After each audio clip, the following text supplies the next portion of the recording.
தனுசு ராசி அப்படிங்கிறது குரு பகவானுடைய நேரடி 7ஆம் பார்வையாக இருக்குது.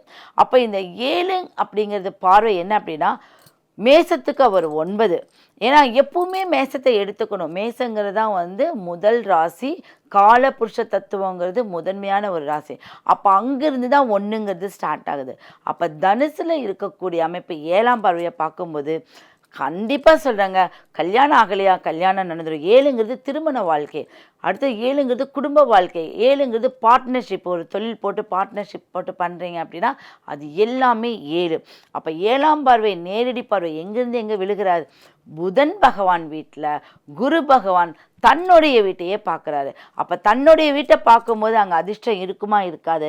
நம்ம நார்மலாக ஒரு வீட்டை பார்க்கும்போது குறை சொல்லுவோம், ஆனால் நம்ம வீட்டை பார்க்கும்போது என்னெல்லாம் பிரச்சனை, சின்ன சின்ன விஷயங்களுக்கெல்லாம் நம்ம அதையே கரெக்ட் பண்ணுவோம் இல்லையா?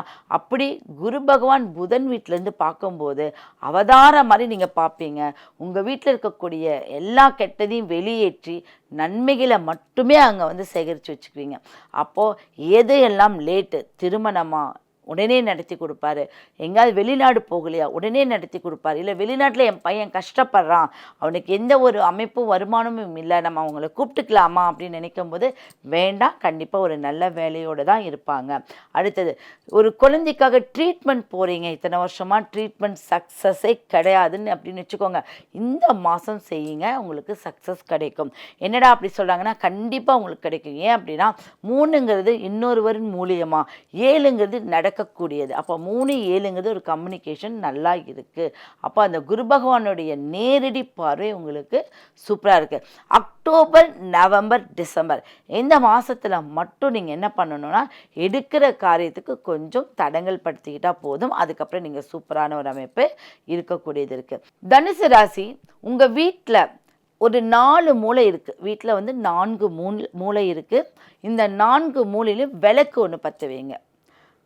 ஒரு 4 மூலையில் விபூதியை போட்டு அந்த விபூதிக்கு மேலே ஒரு ஏதாவது மாவிலை, வெற்றிலை, இல்லை அரச மர இலை இது போட்டு நீங்கள் 4 மூலையிலையும் விளக்கு பற்றி, அது இரவில் நீங்கள் செய்யுங்க, சாயந்தரத்துக்கு மேலே விளக்கு போடுங்க. இது செய்யும்போது உங்கள் வீட்டை சுற்றிலும் இருக்கக்கூடிய திருஷ்டி போயிடும், உங்கள் வீட்டை சுற்றிலும் இருக்கக்கூடிய வினை போயிடும். உங்களுடைய மகாலட்சுமி உங்கள் வீட்டுக்குள்ளே அழகாக உங்கள் வீட்டுக்குள்ளே வர்றதுக்கு வாய்ப்பு இருக்குது. இந்த 4 மூலையில் விளக்கு எத்தனை நாட்கள் நாங்கள் போடலாம் அப்படின்னு கேட்டிங்கன்னா, பௌர்ணமி அன்னைக்கெல்லாம் போடுங்க. மாதத்தில் ஒரு நாள் பௌர்ணமி அன்னைக்கெல்லாம் போடுங்க. அது உங்களுக்கு சூப்பரான ஒரு அமைப்பை கொடுக்கும். அது போக என்ன அப்படின்னா, 4 திசையும் உங்களுக்கு அதிர்ஷ்டத்தை கொடுக்கும். கிழக்கு, மேற்கு, வடக்கு, தெற்கு எல்லா திசைகளிலுமே உங்களுக்கு அற்புதமான ஒரு அமைப்பு கொடுக்கும். என்ன விளக்கு போடலாம் அப்படின்னா, பஞ்சமுகத்திரியில் பஞ்சமுக விளக்கு 5 முகம் கொண்ட விளக்கு நீங்கள் போடுறது ரொம்ப நல்லது. வெளிவட்டத்துக்கு நான் விளக்கு போட சொல்கிறவங்கலாம் மண்பானையில் மண்ணால் செய்த ஒரு விளக்கு போடுங்க. அது உங்களுக்கு விசேஷமான ஒரு அமைப்பை கொடுக்கும். அதோடைய தன்மை, அதனுடைய வைப்ரேஷன் எதுவுமே மாறாமல் இருக்கக்கூடிய அமைப்பு இருக்குது.